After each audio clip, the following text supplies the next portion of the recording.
Hello, everyone. All of you who have joined this Facebook live session, thank you for joining. I would say let's start this live session. People can join whenever they want. So, brief introduction about myself. I'm Lenin Mishra. I'm a data engineer in a company called Workspot at Amsterdam. And I have been practicing Python as a programming language for the last 4 years now. Now, before this Facebook live session is all about giving you 3 tips to become better at programming. Now, it doesn't matter which programming language you follow. It can be Python, it can be JavaScript, it can be anything basically, but it's all about how are we going to practice so that we become better at programming. Now, before I share the 3 tips with you, I would like to share an incident that happened to me. And that incident really changed my life, changed my total direction in which I saw programming. It totally changed my approach to programming. And it has actually helped me try to become a better programmer what I was 2 or 3 years ago.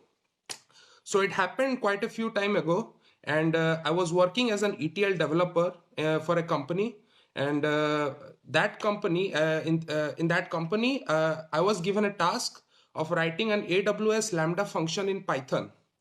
Now, for those who are in this field of data engineering, it's not a big challenge, right? It's very easy to write a AWS Lambda function in Python. And my task was I needed to extract all the data from various relevant sources. I think at that time it was Google AdWords, Bing AdWords, and everything. So I had to extract data from different sources and basically store those data as CSV files in S3 buckets. Now, it's not a huge task, but at that time, I was new to AWS Lambda. So I didn't know the architecture surrounding AWS Lambda. I didn't know about the configuration that goes into solving using AWS in general. So to solve that task, I was the only ETL developer on the project. And for me, it was a very important thing that I also learned during my job, right? I didn't want to do boring routine stuff. So I said yes to a big challenge and I took it as a challenge. And it took me 4 days to figure out the intricacies of AWS Lambda and, write a Python function so that it can download all the data from various sources and save it as a CSV in S3 buckets. So 4 days later, I actually go to my manager. He was also a developer. And I was very proud actually of myself at that time. I was like, okay, I have done something really nice for the first time. It's working. It's pretty good. And I thought I would get some, accolades from my manager because I did it. And I was the youngest person in the team. So what happened was he saw my code. He looked at me and said, "You are the worst programmer ever." First 5 minutes, I was shocked. The next 4 hours, I was really hurt. And that ego kickback is like, okay, how could someone say that? I just did something really difficult by myself without taking anyone's help. And then my manager saw me that I was depressed and I was not doing my job properly because he said like that. And then he came to me and he explained some things to me. And he told me that programming is not just about solving a problem. What you write here, how you do it, is gonna have huge consequences the way company runs or the way company makes profit. At that time, I didn't understand this. But now, the more I have started programming and the more I see things in a broad way, I realize that, yeah, he was right. I mean, 4 lines of code may not be that much of important to that guy who is writing it. But for the person he is writing for or for the application he is writing, it is very important. 2 better lines of code, if you can improve 2 lines of code, it can actually help you save 5 minutes of commute time through Google Maps. And Sundar Pichai just said that, those small tweaks that help you write better algorithm are really useful. And that is why I started following certain practices through the guidance of my manager. And I really see the difference. And now in my present company, people really appreciate me sometimes for the work I do. And so therefore, I'm here to share those practices with you. Now, these practices are completely my experimentation. Of course, I have read a lot of articles on the internet. I have taken advice from a lot of people, but they're more importantly my way of looking at programming. So take these tips and advices as more of, as more of a challenge, and criticize it, and think about it, and and see if these are going to be really useful to you. Don't just accept them the way I say them, right? So let's now go ahead and talk about the various practices that we should follow to become better at programming. Now, all of you who have joined this live session are doing some kind of programming some way or the other, right? So anytime during your career of programming, you have thought of this question, like, how do I become better at this programming? How do I make a better version of the programmer that I am currently now? So basically, there are a lot of advices on the internet. First, we are going to look at some generic advices that we'll get on the internet. And after that, we are going to talk about those 3 extra practices that I follow, which is really going to push you one notch, right? So let's talk about the most generic advices. I think the first advice would be that, we need to learn to take criticism in a much better way. What happens is, and this is something I also suffered from, every time a piece of code works, it starts to work, it starts to do what it is supposed to do, I stop right there and I take my time admiring my code. Oh, see, it is so good, it's working really great. I don't think about all those vulnerabilities that are there in the code that is going to make it fail. And that is also what a lot of novice programmers do. I mean, we are not born programmers. Programming is a skill that we pick up slowly, right? So remember that every time someone criticizes your code, you need to take that criticism in a very non-biased way. See, people are going to be judgmental, but sometimes what happens is their judgment has a reason behind it, and therefore we need, as wise people, we need to take that judgmental decision and see if there is any reason behind it. So every time someone criticizes your code, take it as a challenge, go through their criticism in a non-judgmental, non-biased way, and see if they're right. So see if what they're saying makes sense. Look through your code, see actually if it is true. If it is failing, try to fix it. I always say this, and I always believe in this. Is one thing my manager said: learn to break your code as soon as possible. There are a lot of ways of development.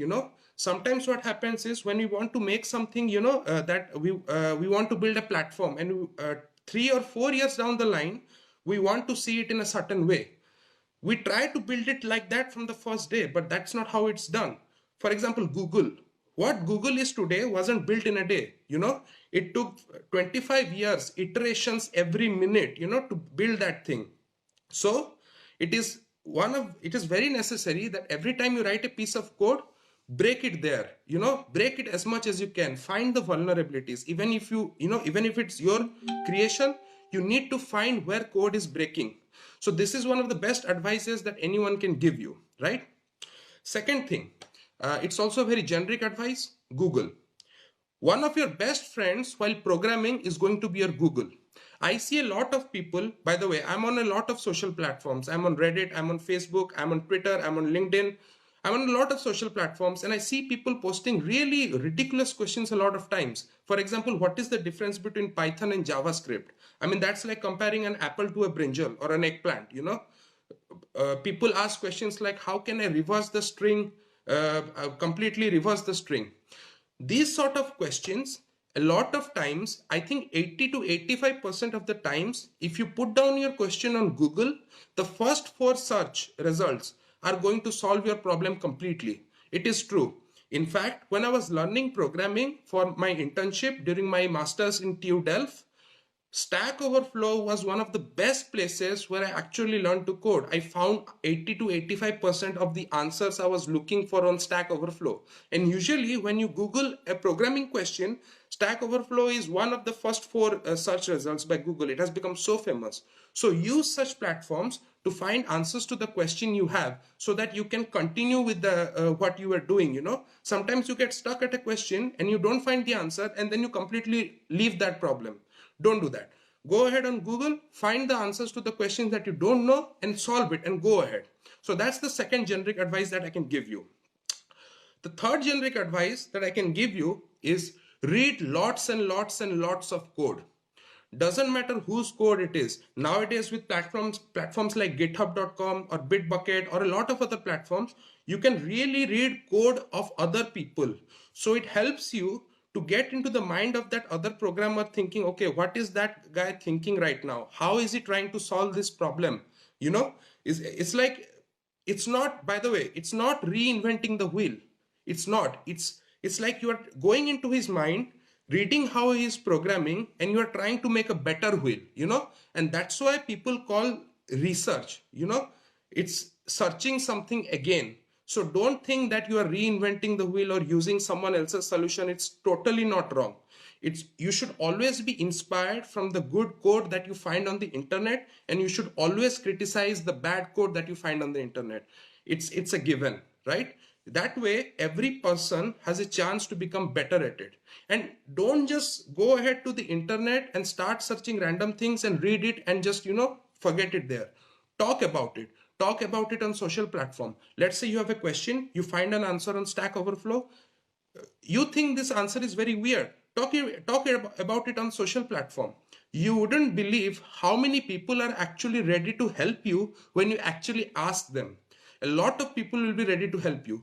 You know, sometimes it happens, you are in a deep, you have a really huge problem, and you are unable to find a solution to that problem. I mean, it has happened to me a lot of times. And then what you do is you talk to a person. You talk to a person about the problem. You explain the problem to him or her, and then suddenly you yourself, while explaining the problem, you find the solution to your problem. I'm sure it must have happened to you once or twice. It has happened to me a lot. This is what discussion does. It not only brings out the question, the real problems of the question, but it also brings out different solutions. That's one of the best advices that I can actually give you to become better at programming. This is what I actually do. When I'm at job, every time I'm working, I go to people, ask about my code, and I ask them, hey, how can I write it better? Give me a solution, give me another technique, suggest me something else, you know, and you actually kind of do that. So this is how you are actually going to, you know, become better at programming. Now, one last generic advice that I can give you is, and this has actually helped me a lot in the last 3 months. You have to do open source projects. You have to get your hands dirty, you know, like there is no alternative to hard work. I mean, it's a cliche, but cliches exist for a reason. All right. So you have to get your hands dirty. There are a lot of open source projects going on. Go ahead to github.com, go ahead to other websites, fiverr.com, and there are a lot of other websites, and try solving a problem that is there, and try, you know, suggesting your changes to them. That way what happens is, when you contribute to open source projects where there is a clear aim, there is a clear objective, you start thinking like a developer. You start thinking like you're part of a company. So what happens is, you're not only writing code for yourself, you're writing code to make a platform better. You're writing code to make your product better. And that's why in the last 3 months, actually, I've started doing 2 open source projects. They're still continuing, but you know, the kind of response I get is when I push a code on GitHub to an open source project, and then people say, hey, you know, that part is not right, or this is not doing what we are expecting, and then you improvise on it. So it's like you are getting free suggestion from people around you to improve your code so that a product can work, and also you get to be part of something really cool, you know. So do open source projects. And if you can't find open source projects, here is something I always used to do. Make your open source projects yourself. If you can't find anything, make a project yourself. For example, go in the evening today, think, okay, tomorrow a new week is starting. In the next 2 weeks, I'm going to build a website for myself. Let's say you have no clue how you're going to do it, right? Let's say you have no idea how you're going to do it. Very good. Go ahead, make an objective, go ahead to someone who knows, you know, Google, find articles how you're going to do it, or go to someone who knows it, ask them, how am I going to do it? Set yourself a goal, try to accomplish it. Even if you don't accomplish it, the 3-4 steps that you will do in the process is really going to refine you as a programmer. And I have seen this change in myself. In the last 4 years, I started programming. By the way, I used to suck at college at programming. Yeah, I used to get D. Sometimes I failed my class. But now, when I see things differently and I see, I've gone into this field, I am able to see things in a way that actual computer science students and other programmers do. And I'm really happy about it. So take a challenge, try to solve it. Don't get disappointed if you are unable to solve it, but make sure that you're honest enough to tell yourself that, okay, I did enough, but I couldn't solve it. That's okay. We are human. We are not gods, right? So these are the most generic advices that you can actually get on the internet, how to become a better programmer. Keep writing code as much as you can, use Google, take criticism openly, and try doing open source projects. That's like some of the very few generic advices. But now I'm going to talk to you about the the key practices that is really going to take you up a notch. The three practices that I feel have really helped me in the last 1.5 years to become a good programmer and to be where I am. I'm not saying I'm at a place, I'm not a creator of a platform or anything, but I feel really happy that in this 1.5 years, I've done something, I've become skillful at something, or at least I'm in the way of becoming skillful at something that I actually see a profession in it, right? Like I was a mechanical engineer, then I became a transportation and logistics engineer, and now I am a developer. So these are the three practices that really helped me, someone who was really novice 2 or 3 years ago, to get where I am today. And I'm sure to all the novice programmers out there, I'm sure a lot of you are better than me at programming, right? I don't deny that at all. But still, I think these advices can be helpful to you, but especially for the novice programmers, I think these advices are really going to help you. The first advice, and believe me when I say this, no content creator on the internet or on YouTube or on Facebook or wherever is going to tell you this. This is something I'm going to tell you, and I'm going to be completely honest about it. You have to read a book. There is no alternative to reading a book. No matter how much YouTube videos you watch on the internet, no matter how many articles you read on the internet, no matter how many times you find solutions to your questions on Stack Overflow, there is no way that knowledge from a book will be less than those things. The knowledge that you get from a book is always going to be better than those three alternatives. Why? Because books tend to explain everything that happens. I'll give you an example. When I was very new to Python programming, I used to use Stack Overflow a lot. I still do, by the way. I still use Stack Overflow a lot. But when I was new to programming, my only objective was to find solutions to my questions, and one of the questions I always faced in all of those Python assignments I did was that how to reverse a list or how to reverse a string. So I went to Stack Overflow, found the answer, and I started using it. So basically you say list colon -1, you index it, right? Very easy. Until 1.5 years, for 1.5 years, I didn't know what that colon -1 actually did. That was the level of my ignorance. That was how I started. I was so comfortable with that ignorance that I didn't want to know also. Why? Because it's working, right? I know the answer. I don't know how the answer is made, or I don't know how the answer is coming from, but I know exactly how to solve the problem. But that's ignorance, So I solved that small problem, but when it came to complicated problems, I couldn't do that. Why? Because my base wasn't clear. So therefore, if you want to become a really good programmer, take my advice, you have to read a book. Now let me show you the book I read. I read this book. It's Python, learning Python from O'Reilly. Even when I make YouTube videos these days, I actually turn to this book to find out things that I don't know. And it has happened quite a few times.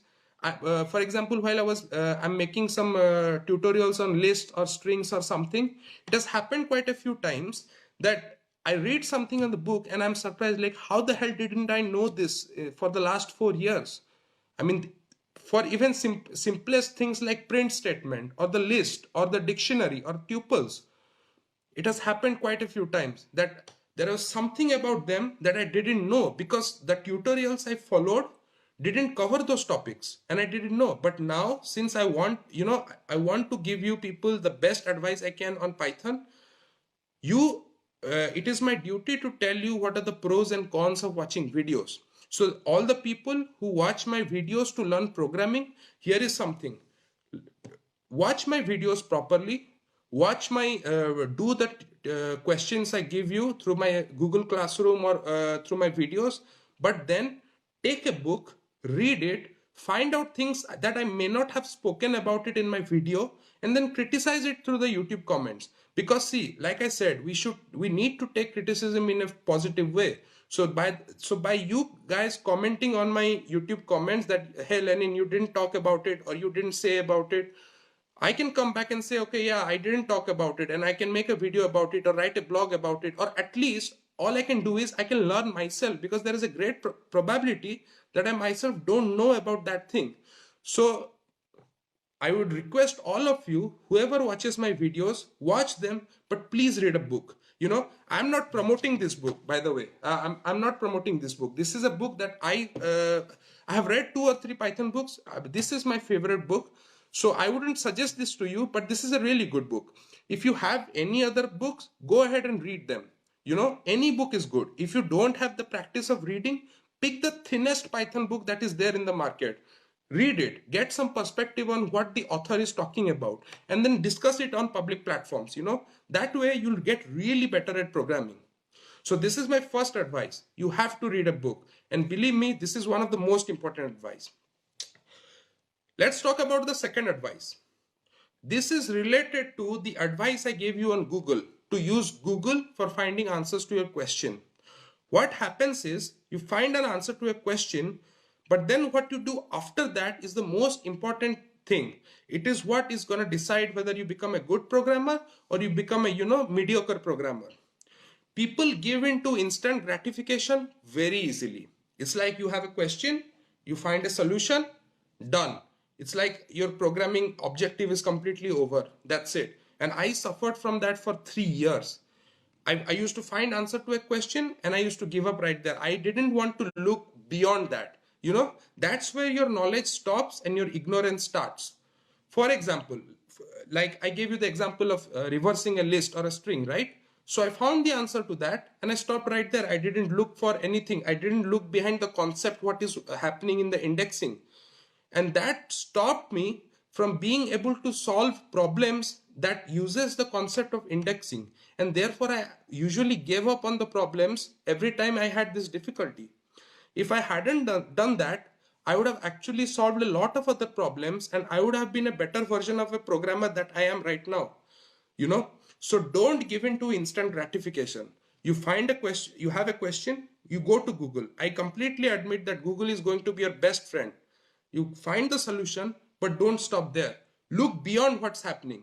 Look for how can you solve that problem in a different way. I mean, you saw the solution, how the person did it. You saw 3-4 solution. Now try to do it that way by understanding everything that they're doing, or try to do it a different way. You saw how they're doing, try to take a different route, So don't give in to instant gratification. No, there is no such thing in the world that you can achieve which is really good by doing nothing. Everything requires hard work, and you have to admit that as soon as you can. The sooner you admit, the better you will become at any profession you are. So this is my second advice. Don't give in to instant gratification. And here's my last advice, the last piece of advice, and this advice is very close to my heart, because I suffered from this problem for 3.5 years, but for the last 3-4 months, or I would say 5 months, I think my manager has got a lot to do with this. This is something I've really started to believe in, and it's actually helping me. I mean, look what I've done in the last 3 months. I haven't done much, but I've started my YouTube Python tutorials. I'm building my website. I'm doing a lot of things. I've become very efficient. This is what you should do. Be happy with your small accomplishments. Never be dejected or never be disappointed by seeing someone do something more and you not being able to do that much. Just because you are a programmer, it doesn't mean you have to build the next Google. It doesn't mean you have to create the next Facebook. It doesn't mean you have to build the next blockchain. It doesn't mean at all. In fact, the people who built those platforms, they built it with help from people like you. People like you who don't know, who might not have had that vision to build something, but they know how to solve a small problem. And when combined together, all those solutions to small problems, they help create that amazing platform that we are using every day. So you might not be visionary, but you are definitely skillful at solving small problems. And therefore, be proud of the small accomplishments and be proud of what you're doing. Don't see yourself, hey, this guy is doing this much, I'm not doing this much, I'm screwed. No, you are not. You are not screwed at all. It's okay to not do much, but it's okay to learn. I would like to suggest you a book for this. Here is a book that I read. It's called Essentialism. It's a very useful book. So this book is about the disciplined pursuit of less. How you can accomplish more things by doing less. So what it explains is, let's say you want to eat an elephant. You don't take the elephant and put it on the barbecue directly. You don't do that. You start at a small place. You start somewhere and you keep doing it until you reach that.